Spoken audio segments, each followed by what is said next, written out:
उन्होंने कहा रानी, आज वो हुआ जो मैंने तो कभी जीवन में नहीं सोचा था। मैंने कभी सपने में भी ऐसा नहीं सोचा था कि मेरे साथ ऐसा हो जाएगा। उन्होंने कहा क्या हो गया महाराज, आप मुझे बताते क्यों नहीं हो? उन्होंने कहा रानी, आज मेरे ऊपर किसी का कर्जा है और वो कर्जा मुझे किसी का देना है। हंस करके बोली कर्जा, कितना कर्जा है? बोली 60 बार सोना।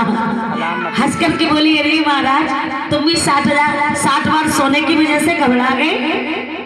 अरे आप कहो तो मैं अपने आभूषण उतार के दे दूं, आप कहो तो मैं अपने माल अपने आभूषण उतार के दे दूं, और आप कहो तो खजाने में से ढेर लगवा दूं। आप इतनी सी बात के पीछे इतनी उदास? उन्होंने कहा रानी, अगर वो तेरे आभूषण मांगे तो मैं दे दूं, अरे वो मेरा राज मुकुट मांगे तो मैं दे दूं,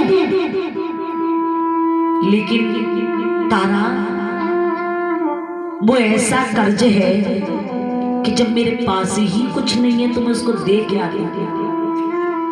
तारा ने कहा क्या हुआ? उन्होंने कहा तारा, आज मैंने किसी संत को और अपने महलों की कुंजी और लगाम उसको दान में दे दी, दान में दे दी। तारा ने सुना तो तारा का चेहरा फीका पड़ गया। आप कैसी मजाक कर रहे हो महाराज? जीवन मेरा तुम्हारा नहीं है, हमारा एक पुत्र भी है, हमारा बेटा एक राजकुमार बनेगा।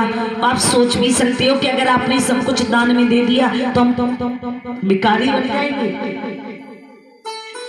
उन्होंने कहा तारा, यही तो कारण है कि पता नहीं आज मेरी बुद्धि कैसे खुली है कि मैंने एक संत के लिए कुंजी और लगाम दे दी, और जहां तक की कुंजी मैंने उसको दी, अब उसने कहा कि ये तूने अपनी इच्छा से दान में दिया है और मुझे अब दक्षिणा और दे।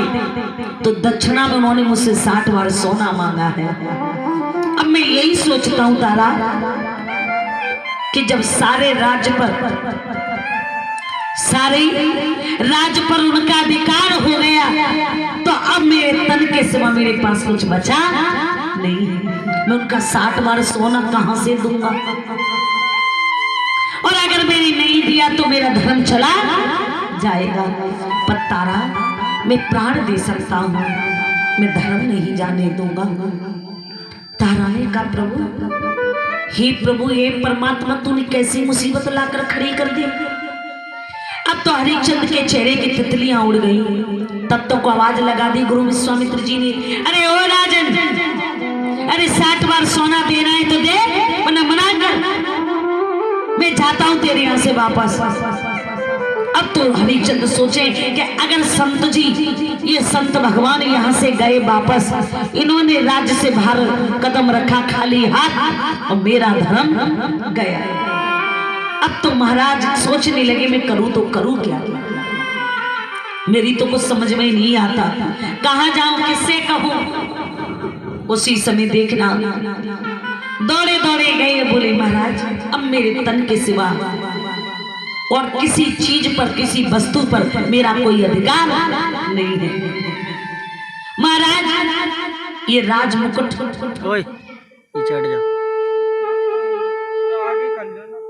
लेकिन जब राज मुकुट को देने लगी तो हरिश्चंद्र को झटका लग गया, क्योंकि जानते जो हमारी धरोहर होती है ना, वो हमारे पूर्वजों की होती है। हमारी जो धरोहर होती है वो हमारे पूर्वजों की होती है, हमारे बुजुर्गों की होती है। हरिश्चंद्र ने जब राज मुकुट उतारा, आंखों से आंसू की धार बन गई। उन्होंने कहा हे प्रभु, कैसा समय भगवान तूने मेरे आगे लाया। क्या हर माता पिता अपने बच्चों को बड़ा करते हैं, हर माता पिता अपने बेटा बेटी को पाल कर बड़ा करते हैं, हर माता पिता ये सोचते हैं कि मेरी औलाद बड़े होकर के मेरा नाम करेगी, मेरा सम्मान करेगी। पर मैं कैसा पुत्र हुआ कि आज अपना धर्म ना जाए, उसके लिए अपना राज मुकुट देने लगा। अपने पूर्वजों की धरोहर, अपनी मान शान मर्यादा सम्मान। उन्होंने कहा राजन, पहले तो ये 60 भर का बैठेगा नहीं, और ये मुकुट देके तू क्या दिखाना चाहता है? अब राजा ने सोचा अगर मुकुट देता हूं तो भी धर्म गया, क्योंकि जो बच्चा अपने बुजुर्गों की बात को, जो बच्चा अपने बुजुर्गों की धरोहर को ना रख पाए, जो औलाद अपने बुजुर्गों की धरोहर को ना रख पाए, अपने बुजुर्गों की धरोहर को बेकार कर दे, लुटा दे, ऐसा बच्चा लाख धन कमा ले पर उसका वो सम्मान कभी वापस नहीं आ सकता। देखना भगवत प्रेमी, अब तो बहुत परेशान, क्या करूं? जाकर के गए, बोले महाराज एक काम कर दो कि मेरे तरफ के सिवा मेरे पास कुछ नहीं है, आप ऐसा करिए कि मुझे बेच करके आप अपना 60 बार सोना अदा कर लीजिएगा। तुझे ही राजा, तुझे ले भी कौन लेगा, क्योंकि तू तो चक्रवर्ती राजा है, तो चक्रवर्ती राजा को कौन खरीदेगा, कोई ले सकता है तुझे? तुझे कोई नहीं लेगा। उन्होंने कहा महाराज मुझे कोई नहीं लेगा क्योंकि हर जगह तेरा राज्य है। तब कहा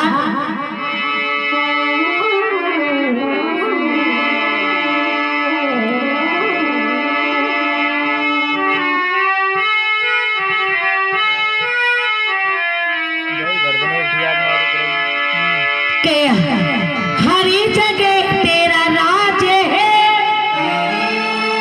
और सभी जगह अधिकार, और कहा जाऊं बेकू तुझे क्यों डोलूं बेटा।